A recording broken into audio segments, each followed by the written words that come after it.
آج ہم باغ و بہار میں سیر پہلے درویش کی کہانی پڑھ رہے ہیں، اور اس سے پہلے جو واقعہ بیان کیا گیا ہے وہ یہ ہے کہ یوسف سوداگر کا جو بچہ ہے کاروباری، وہ شہزادی کو جو اس کے عشق میں گرفتار ہے، وہ جو اس نے باغ خریدا اور باغ میں ساتھ میں جو لونڈی خریدی ہے، وہ سب ایک جگہ بیٹھے ہوئے ہیں اور یہ اختلاط کا معاملہ چل رہا تھا دونوں میں۔ اور اس چیز کو دیکھ کر کے اسے بڑی غیرت آئی، تو وہ وہاں سے اٹھ کر کے جانے لگی معشوقہ جو شہزادی ہے اصل۔ تو اب اس کو یہ ڈر ہوا کہ اگر یہ چلی گئی تو اس کا کیا حال ہوگا، تو اس احساس سے، اس خیال سے اس کی روح کانپ گئی کہ میری تو خیر نہیں ہے۔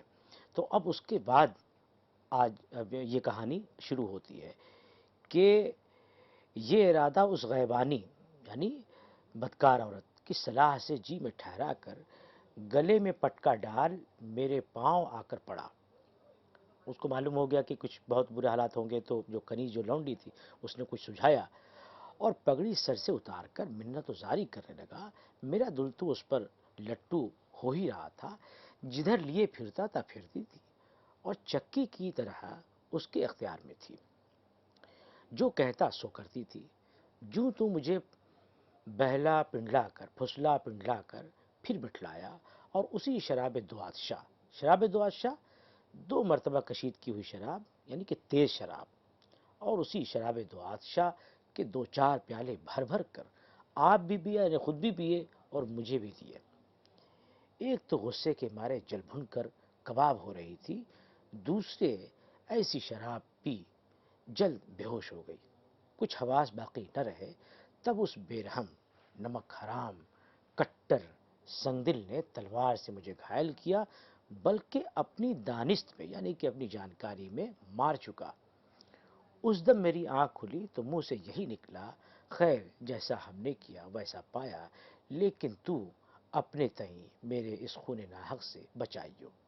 مبادا ہو کوئی ظالم تیرا گریباں گیر، میرے لہو کو تو دامن سے دھو، ہوا سو ہوا۔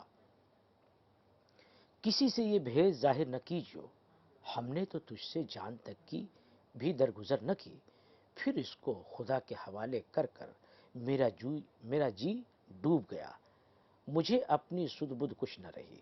شاید اس قصائی نے مجھے مردہ خیال کر اس صندوق میں ڈال کر قلعے کی دیوار کے تلے لٹکا دیا، سو تو نے دیکھا۔ میں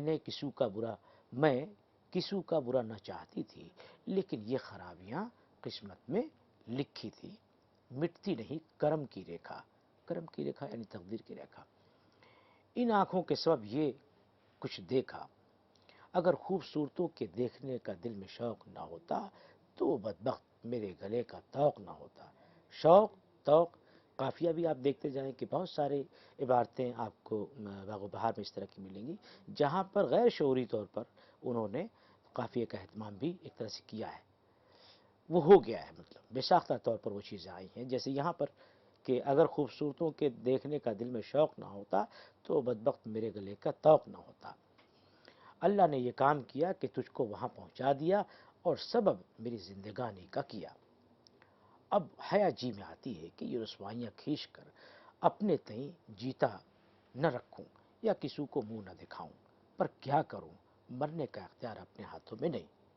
خدا نے مار کر پھر جلا دیا۔ آگے دیکھیے کیا قسمت میں بدا ہے۔ بدا ہے یعنی کہ لکھا ہے، یہ بہت عام زبان ہے، عام بول چال کی زبان ہے، جس میں ہم کہتے ہیں پتہ نہیں کیا بدا ہے، میری قسمت میں کیا بدا ہے۔ بدا کا مطلب یعنی کہ لکھا ہوا تحریر ہے۔ ظاہر میں تو تیری دوڑ دھوپ اور خدمت کام آئی، جو ویسے زخموں سے شفا پائی، یعنی ویسا زخم جو مجھے ملا تھا، ان زخموں سے مجھے صحت یابی کیسے ہوئی کہ تو نے بڑی دوڑ دھوپ کی خدمت کی، تو نے جان و دل سے میری خاطر کی اور جو کچھ اپنی بساط تھی حاضر کی۔ ان دنوں تجھے بے خرچ اور 2 دلہ دے کر، 2 دلہ یعنی کہ تذبذب میں پریشان دے کر کے، وہ شقہ یعنی خط حکم مناقبہ سید بہار جو میرا خزانچی ہے اس کو لکھا۔ اس میں یہی مضمون تھا کہ خیر و عافیت سے اب فلانے مکان میں ہوں، مجھ بد طالع یعنی بدقسمت کی خبر والدہ شریفہ کی خدمت میں پہنچائیو۔ اس نے 2 کشتیاں نقد کی، خرچ کی خاطر بھیج دیں، اور جب تجھے خلعت اور جواہر کی خرید کرنے کو یوسف سوداگر بچے کی دکان پر بھیجا، مجھے یہ بھروسہ تھا کہ وہ کم حوصلہ ہر ایک سے جلد آشنا ہو بیٹھتا ہے، تجھے بھی اجنبی جان کر اغلب ہے، یعنی کہ دوستی کرنے کے لیے اترا کر دعوت اور ضیافت کرے گا۔ میرا منصوبہ ٹھیک بیٹھا کہ جو کچھ میرے دل میں خیال آیا تھا اس نے ویسا ہی کیا۔ تو جب اس سے قول قرار پھر آنے کا کر کر میرے پاس آیا اور مہمانی کی حقیقت اور اس کا بجد یعنی کہ جیم سے یہاں لکھا ہوا لیکن بزد ہے یہ، مجھ سے کہا، میں دل میں خوش ہوئی کہ جب تو اس کے گھر میں جا کر کھاوے پیوے گا، اگر تو بھی اس کو مہمانی کی خاطر بلاوے گا، وہ دوڑا چلا آوے گا، اس لیے تجھے جلد رخصت کیا۔ اب یہ ہے کہ 3 دن کے پیچھے جب تو وہاں سے فراغت کر کے آیا اور میرے روبرو عذر غیر حاضری کا شرمندگی سے لایا، میں نے تیری تشفی کے لیے فرمایا کچھ مذائقہ نہیں۔ جب اس نے رضا دی تب تو آیا، لیکن بے شرمی خوب نہیں کہ دوسرے کا احسان اپنے سر پر رکھیے اور اس کا بدلہ نہ کیجیے۔ اب تو بھی جا کر اس کی استدعا کر، یعنی اس سے درخواست کر، اپنے ساتھ ہی ساتھ لے آ۔ جب تو اس کے گھر گیا تب میں نے دیکھا کہ یہاں کچھ اسباب مہمانداری کا تیار نہیں، اگر وہ آ جاوے تو کیا کروں؟ لیکن یہ فرصت پائی کہ اس ملک میں قدیم سے بادشاہوں کا یہ معمول ہے کہ 8 مہینے کاروبار ملکی و مال کے واسطے ملکیری میں باہر رہتے ہیں اور 4 مہینے موسم برسات کے قلعہ مبارک میں جلوس فرماتے ہیں۔ ان دنوں 2-4 مہینے سے بادشاہ یعنی کہ ولی نعمت یعنی آقا مجھ بدبخت کے بندوبست کی خاطر ملکگیری یعنی کہ سلطنت کے حدود کو بڑھانے کے لیے بادشاہ کا ملک میں جو دورہ ہوتا ہے اس کو کہتے ہیں، کو تشریف لے گئے تھے۔ جب تک تو اس جوان کو ساتھ لے کر آوے کہ سیدی بہار نے میرا حوال خدمت میں بادشاہ بیگم کی کہ والدہ مجھ ناپاک کی ہیں عرض کیا۔ پھر میں اپنی تقصیر اور گناہ سے خجل یعنی کہ شرمندہ ہو کر ان کے روبرو جا کھڑی ہوئی اور جو سرگزشت تھی سب بیان کی۔ ہر چند انہوں نے میرے غائب ہونے کی کیفیت، دور اندیشی اور بمہر مادری یعنی کہ ماں کی جو ممتا ہوتی ہے اس کی وجہ سے باپ سے نہیں کہی، چھپا رکھی تھی کہ خدا جانے اس کا انجام کیا ہو، ابھی یہ رسوائی ظاہر کرنی خوب نہیں۔ میرے بدلے میرے عیبوں کو اپنے پیٹ میں رکھ چھوڑا، یعنی کہ راز کو مطلب کہ قائم رکھا، میں کہیں بتایا نہیں، لیکن میری تلاش میں تھی، ظاہر ہے کہ غائب ہو گئی تھی میں تو وہ تلاش میں تھی۔ جب مجھے اس حالت میں دیکھا اور سب ماجرا سنا، آنسو بھر لائیں اور فرمایا، اے کمبخت ناشدنی یعنی کہ نالائق، بدتمیز، بدنصیب، تو نے جان بوجھ کر نام و نشان بادشاہت کا سارا کھویا، ہزار افسوس، اور اپنی زندگی سے بھی ہاتھ دھویا، یعنی کہ ایسی حالت کو پہنچ گئی تھی۔ کاش کہ تیرے عوض میں پتھر جنتی تو صبر آتا، اب بھی توبہ کر، جو قسمت میں تھا سو ہوا، اب آگے کیا کرے گی، جیوے گی یا مرے گی؟ میں نے نہایت شرمندگی سے کہا کہ مجھ بے حیا کے نصیبوں میں یہی لکھا تھا جو اس بدنامی اور خرابی میں ایسی آفتوں سے بچ کر جیتی رہوں، اس سے مرنا ہی بے بھلا تھا۔ اگرچہ کلنک کا ٹیکا میرے ماتھے پر لگا پر ایسا کام نہیں کیا جس میں ماں باپ کے نام کو عیب لگے، یعنی ایسا کوئی کام میں نے نہیں کیا۔ یہ ٹھیک ہے کہ رسوائی ہوئی لیکن میں نے ایسا کوئی کام نہیں کیا جس سے ماں باپ کی عزت کو بٹا لگے، ان کی وہ عزت ان کی بدنامی ہو۔ اب یہ بڑا دکھ ہے کہ وہ دونوں بے حیا میرے ہاتھ سے بچ جاویں اور آپس میں رنگ رلیاں مناویں اور میں ان کے ہاتھوں سے یہ کچھ دکھ دیکھوں۔ حیف، افسوس ہے، حیف کہ مجھ سے کچھ نہ ہو سکا۔ یہ امیدوار ہوں کہ خاصہ ماں کو پروانگی یعنی کہ اجازت ہو تو اسباب ضیافت بخوبی تمام اس کمبخت کے مکان میں تیار کریں، تو میں دعوت کے بہانے سے ان دونوں بدبختوں کو بلوا کر ان کے غموں کی سزا دوں اور اپنا عوض لوں۔ جس طرح اس نے مجھ پر ہاتھ چھوڑا اور گھائل کیا، میں بھی دونوں کے پرزے کروں، تب میرا کلیجہ ٹھنڈا ہو، اور نہیں تو اس غصے کی آگ میں پھک رہی ہوں، آخر جل جل کر بھوبھل یعنی کہ گرم راکھ ریت جو ہوتی ہے ہو جاؤں۔ سن کر اماں نے آتما کے در سے، آتما کے در سے یعنی کہ ایک طرح سے ممتا کی جو محبت ہوتی ہے اس کے در سے مہربان ہو کر میری عیب پوشی کی اور سارا لوازمہ ضیافت کا اسی خوجا سرا کے ہاتھ کے ساتھ جو میرا محرم ہے کر دیا۔ سب اپنے اپنے کارخانے میں آ کر حاضر ہوئے۔ شام کے وقت تو اس موئے کو لے کر آیا، یعنی اس لڑکے کو لے کر آیا۔ مجھ اس قہبہ باندی کا بھی آنا منظور تھا، یعنی کہ وہ جو لونڈی تھی جو باغ کے ساتھ خریدی گئی تھی۔ چنانچہ پھر تجھ کو تقید یعنی کہ تاکید کر کے اس سے بھی بلوایا۔ جب وہ بھی آئی اور مجلس جمی، شراب پی پی کر سب بدمست اور بے ہوش ہوئے اور ان کے ساتھ تو بھی کیفی ہو گیا، یعنی کہ بدمست ہو گیا۔ مردہ سا پڑا میں قلماقنی کہتے ہیں وہ ترکن یعنی ترکی کی یا حبشی جو 5 ہتھیاروں سے لیس ہو کر، یعنی کہ وہ خاتون سپاہی جو شاہی محلوں میں رہتی ہے 5 ہتھیاروں کے ساتھ لیس رہتی ہے اور جو شاہی پیغامات جو ہے وہ شہزادیوں تک پہنچاتی ہے۔ میں قلماقنی کو حکم دیا کہ ان دونوں کا سر تلوار سے کاٹ ڈال۔ اس نے وہی ایک دم میں شمشیر نکال کر تلوار نکال کر دونوں کے سر کاٹ بدن لال کر دیا، اور تجھ پر غصے کا باعث یہ تھا کہ میں نے اجازت ضیافت کی دی تھی، نہ 2 دن کی دوستی پر اعتماد کر کے شریک میخاری ہو، یعنی کہ شراب پینے لگے ان کے ساتھ تو بھی۔ البتہ یہ تیری حماقت اپنے تئیں پسند نہ آئی، اس واسطے کہ جب تو پی پا کر بے ہوش ہوا تب توقع رفاقت کی تجھ سے کیا رہی، پر تیری خدمت کے حق ایسے میرے گردن پر ہیں کہ جو تجھ سے ایسی حرکت ہوتی ہے تو معاف کرتی ہوں۔ لے، میں نے اپنی حقیقت ابتدا سے انتہا تک کہہ سنائی، اب بھی دل میں کچھ اور ہوس یعنی کہ کچھ اور سننا باقی ہے۔ جیسے میں نے تیرے خاطر کر کے تیرے کہنے کو سب طرح قبول کیا، تو بھی میرا فرمانا اس صورت سے عمل میں لا۔ صلاح وقت ہے یعنی قرین مصلحت ہے، مناسب یہ ہے کہ اب اس شہر میں رہنا میرا اور تیرے حق میں بھلا نہیں۔ آگے تو مختار ہے یا معبود اللہ، یعنی اے اللہ کے بندے۔ شہزادی اتنا فرما کر چپ رہی۔ فقیر تو دل و جان سے اس کے حکم کو ہر چیز پر مقدم جانتا تھا اور اس کی محبت کے جال میں پھنسا تھا۔ بولا، جو مرضی مبارک پہ آوے تو بہتر ہے، یہ فدوی یعنی کہ یہ جانثار تابع دار بے عذر بجا لاوے گا۔ جب شہزادی نے میرے تئیں فرما بردار خدمتگار اپنا پورا سمجھا، فرمایا، گھوڑے چالاک اور جاباز کہ چلنے میں ہوا سے باتیں کریں، بادشاہ کے خاص استبل سے منگوار کر تیار رکھ۔ میں نے ویسے ہی پریزاد یعنی کہ خوبصورت 4 گردے کے گھوڑے یعنی کہ بڑے مضبوط اور دمخم کے گھوڑے چن کر زین بندھوا کر منگوائے۔ جب تھوڑی سی رات باقی رہی، بادشاہ زادی مردانہ لباس پہن کر اور 5 ہتھیار باندھ کر ایک گھوڑے پر سوار ہوئی اور دوسرے مرکب یعنی کہ دوسری جو سواری تھی اس پر میں مسلح ہو کر چڑھ بیٹھا اور ایک طرف کی راہ لی۔ جب شب تمام ہوئی اور پرچھا ہونے لگا یعنی کہ صبح کی سفیدی ظاہر ہونے لگی، تب ایک پوکھر یعنی کہ تالاب جوہڑ کے کنارے پہنچے۔ اتر کر منہ ہاتھ دھوئے، جلدی جلدی کچھ ناشتہ کر کے پھر سوار ہو کر چلے۔ کبھو ملکہ کچھ باتیں کرتی اور یوں کہتی کہ ہم نے تیری خاطر شرم و حیا، ملک و مال، ماں باپ سب چھوڑ دیا، ایسا نہ ہو کہ تو بھی اس ظالم بے وفا کی طرح سلوک کرے۔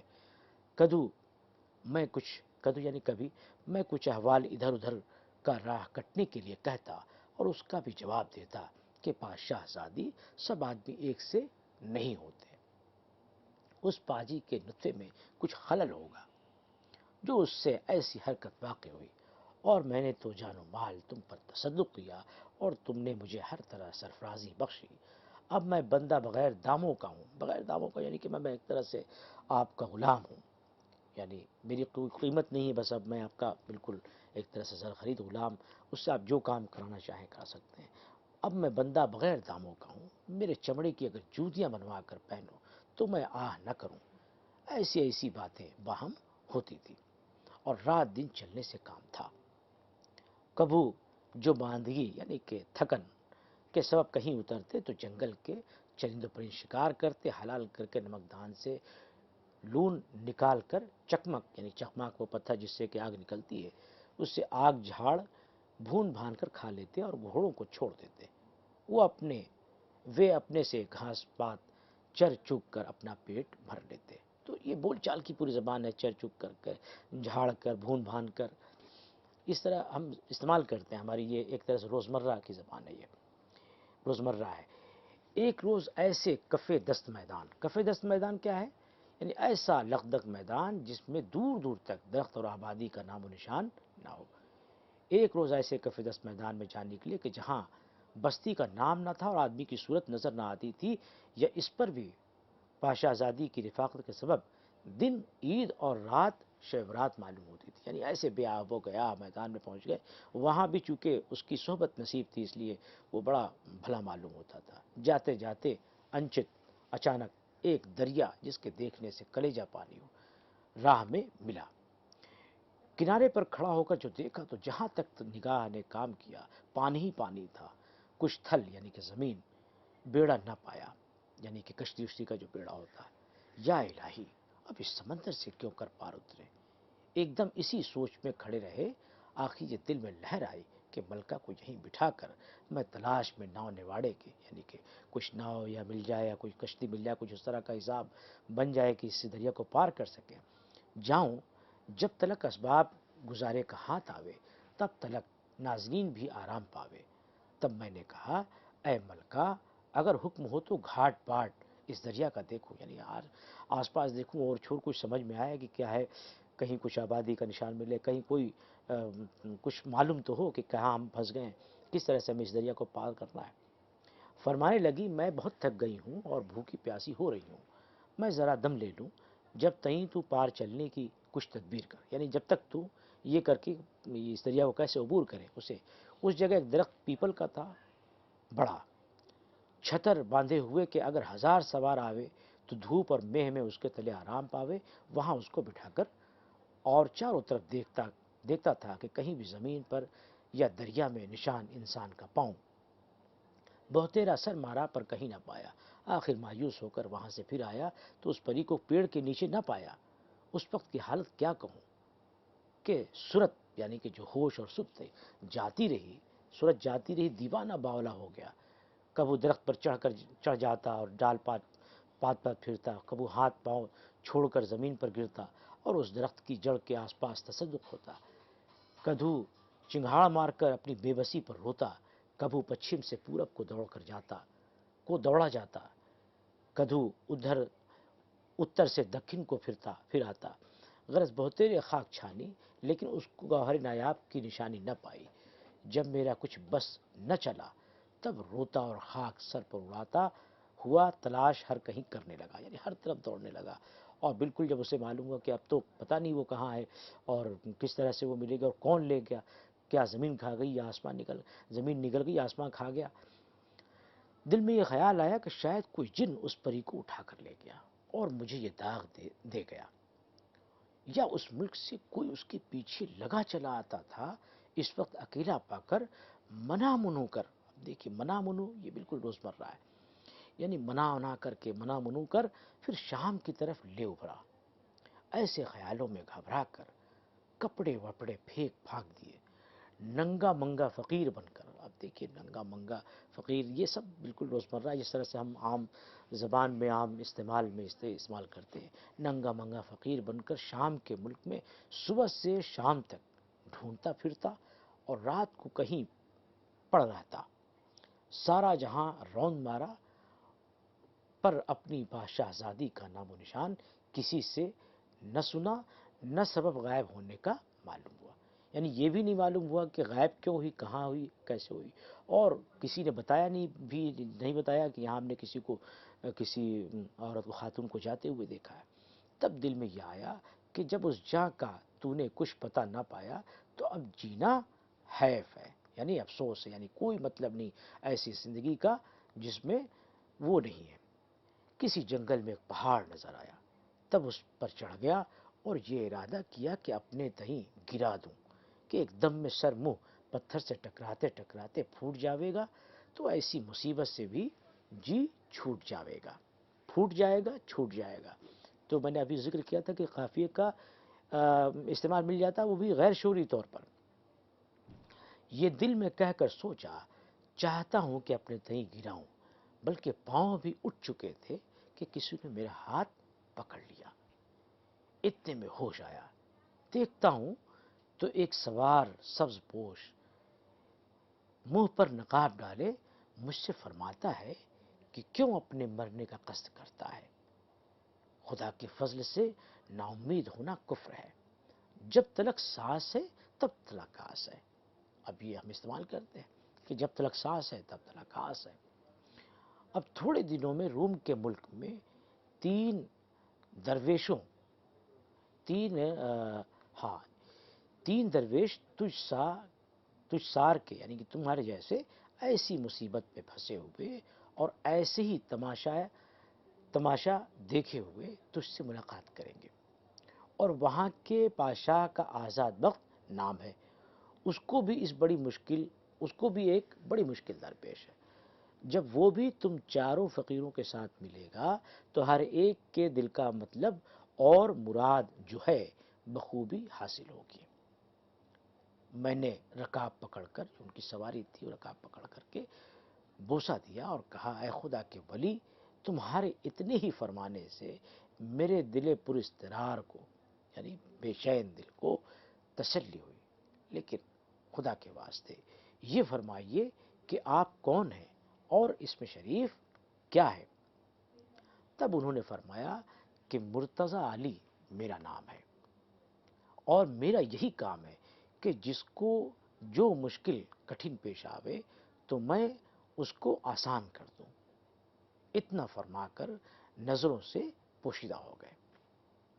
بارے اس فقیر نے اپنے مولا مشکل کشا کی بشارت، مشکل کشا حضرت علی کو کہتے ہیں، وہ ان کے لیے استعمال ہوتا ہے۔ بارے اس فقیر نے اپنے مولا مشکل کشا کی بشارت سے خاطر جمع کر یعنی طبیعت کو تھوڑا اطمینان ہوا، طبیعت کو ذرا سا ایک کہنا چاہیے کہ راحت، اور تھوڑی سی کہنا چاہیے کہ یہ ہوئی کہ بھئی اب ہمیں اس کا ایک راستہ ملا ہے، یعنی محبوب کو پانے کا، یعنی جو غم اور جو اداسی اس کے دل پر چھائی ہوئی تھی اس کے محبوب کے غائب ہونے کی وجہ سے اور اسے لاپتہ، اس کا نام و نشان نہ ملنے کی وجہ سے، اب اس سبز پوش اس بزرگ کی یہ جو بتا رہے ہیں کہ ان کی یہ ڈھارس جو بندھائی انہوں نے کہ تم خودکشی مت کرو، اس طرح سے سارے جب مواقع اور حالات بنیں گے تو تم بھی اپنی مراد کو پہنچو گے، تو اس کی جو بشارت ہے اس بشارت سے ان کو خاطر جمع ہوئی۔ قصد تنتنیا کیا کیا؟ راہ میں جو کچھ مصیبتیں قسمت میں لکھی تھی کھینچتا ہوا، یعنی کہ مصیبت کھینچتا ہوا، انتظار کھینچنا، مصیبت کھینچنا، تو یہ بھی روزمرہ رہا ہے اور اس کو اس طرح سے استعمال کرتے رہے لوگ۔ اس پاک شاہزادی کی ملاقات کے بھروسے خدا کے فضل سے یہاں تک آ پہنچا اور اپنی خوش نصیبی سے تمہاری خدمت میں مشرف ہوا۔ یعنی جو وہاں پر بشارت مجھے دی گئی تھی کہ یہاں پر جاؤ قسطنطنیہ، وہاں پر اتنے لوگ اور ملیں گے تمہیں، پھر ایک وہاں کا بادشاہ بھی ملے گا آزاد وقت جس کا نام ہے، تو جب تم لوگ سب ایک ساتھ جب مل بیٹھو گے تب تم میں سے سب کی مراد برائے گی، کیونکہ سب جو فقیر ہے جو وہ کسی نہ کسی طرح سے کسی مصیبت کے شکار ہیں۔ تو خدا کے فضل سے یہاں تک آ پہنچا اور اپنی خوش نصیبی سے تمہاری خدمت میں مشرف ہوا۔ ہمارے تمہارے آپس میں ملاقات تو ہوئی، باہم صحبت اور بات چیت میسر آئی، اب چاہیے کہ بادشاہ آزاد بخش سے بھی روشناس اور جان پہچان ہو۔ تو اس کے بعد اس کے مقرر ہم پانچوں اپنے مقصد دلی کو پہنچیں گے، یعنی اب یہ کہ چونکہ بزرگ نے یہ بات کہی کہ جب سب مل جائیں گے تبھی یہ بات بنے گی، اور صرف وہیں تک محدود نہیں ہے چاروں تک، بلکہ وہ بادشاہ آزاد بخت کا بھی نام اس میں لیا گیا ہے کہ جب وہ بھی یعنی تمہارے ساتھ موجود ہوگا تب تم اپنے اپنی مرادوں کو تم لوگ پہنچو گے۔ ہم پانچوں اپنے مقصد دلی کو پہنچیں گے، تم بھی دعا مانگو اور آمین کہو۔ یا ہادی، یعنی کہ یا ہادی، یہ جو یا استعمال ہے یہ عربی میں استعمال کرتے ہیں، یہ حرف ندا ہے۔ یا اکبر، یا عمر، یا زید جب کہتے ہیں کہ اے زید، اے عمر، اے اکبر، تو یا ہادی، اے ہدایت دینے والے۔ اس حیران سرگرداں کی سرگزشت یہ تھی جو حضوری میں درویشوں کی کہہ سنائی، یعنی آپ درویشوں کی حضور میں آپ کے سامنے یہ میں نے اپنی سرگزشت اور یہ جو اپنی کہانی تھی اسے بیان کیا۔ اب آگے دیکھیے کہ کب یہ محنت اور غم ہمارا پاس شہزادی کے ملنے سے خوشی اور خرمی میں بدل ہو. اب کیا ہم استعمال کرتے ہیں کہ تبدیل ہو، تو اب یہ یہاں پر یہ ہے کہ وہ بدل ہو، یعنی اس سے وہ بدل جائے، کہنا یہی چاہتے ہیں کہ اس سے تبدیل ہو جائے. لیکن یہ اس طرح کی کہنا چاہیے کہ یہ روزمرہ ہے اس زمانے کا، اور اس طرح استعمال ہوتی رہی ہیں چیزیں، کہ کب یہ محنت اور غم ہمارا اور پاس شہزادی کے ملنے سے خوشی و خرمی میں بدل ہو. آزاد بخت ایک کونے میں چھپا چپ کا دھیان لگائے، پہلے درویش کا ماجرا سن کر خوش ہوا، پھر دوسرے درویش کی حقیقت کو سننے لگا. تو یہ پورا جو کہنا چاہیے کہ پہلے درویش کی کہانی یہاں پر آ کر کے ختم ہوتی ہے. اس سے پہلے ہم نے 2 لیکچر اور بھی آپ کے سامنے پیش کیے تھے، جن میں پہلے درویش کی ہی کہانی کو بیان کیا گیا تھا. اور چونکہ یہ حصہ، یہ جو لیکچر ہے وہ متن کی تدریس کے حوالے سے ہے، تو اب متن کی تدریس کا جو طریقہ ہے وہ یہی ہے کہ اس میں جو مشکل، ایک تو سب سے پہلی چیز ہوتی ہے قرأت کی، کہ جو کہانی یا جو متن ہے اس کی قرأت کس طرح سے ہونی ہے. تو قرأت اگر آپ صحیح سے کرتے ہیں کسی بھی کہانی کی، یا صرف کہانی سے مسئلہ نہیں ہے، افسانے کی، ناول کی، یا بھی نثر ہو یا شعر ہو، ان دونوں کی جو قرأت اگر آپ صحیح کریں گے تو اس سے آدھا مسئلہ تو یوں ہی حل ہو جاتا ہے.